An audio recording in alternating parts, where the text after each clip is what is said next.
Și bine v-am găsit la un nou episod din seria mea de Minecraft.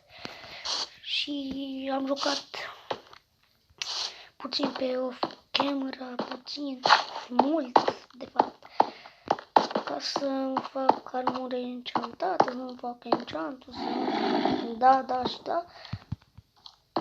Și chestiile astea enchantate și tot armura enchantată.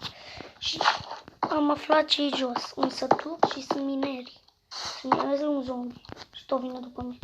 Ia mă, să vezi cum e. A, da, am mutat de armura mea. Mori! Așa, nu vreau să-ți iau căcatul decât XP-ul. Căcatul tot. Sincer, eu credeam că e un topor, dar unde de fapt era o lopată. Cred că o să noptez aici, fiindcă nu mai stau să urc până acolo, fiindcă va dura ceva. Va dura să urc, nu să cobor, va dura puțin.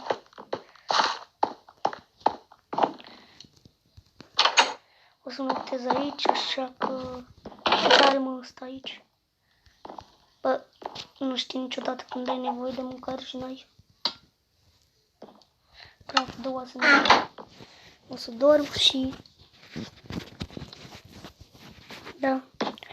Ok, m-am trezit și acum o să mă urc. O să urc aici să văd ce e. Mamă, ce geam ciudat.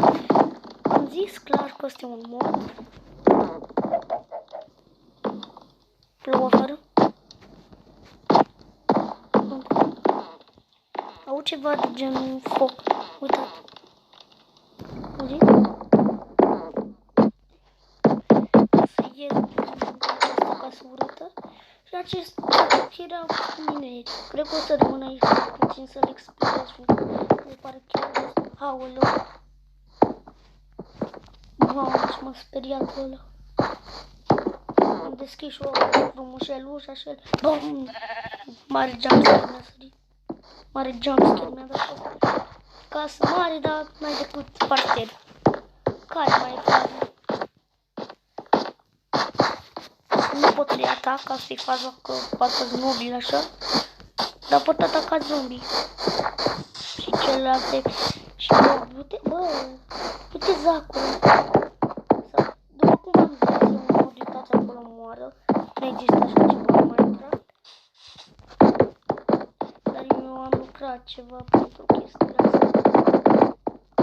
Băgam viteză pe scări. Uitați cum arată. Asta cum arată. Vedeți?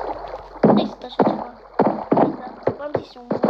Am găsit eu free. Așa. Foarte simplu. L-am văzut. Pur și simplu l-am văzut. Mi-a zis, bă, vrei să-ți instalezi asta și eu n-aveam ce-ți fac. Și destul de interesant. Ok, ce bine, pot să întind sabia așa. Acum o să cobor. O să mai explorez acest sat, este foarte frumos, mi se pare. Ah! De ce n-am luat și eu pe scări home?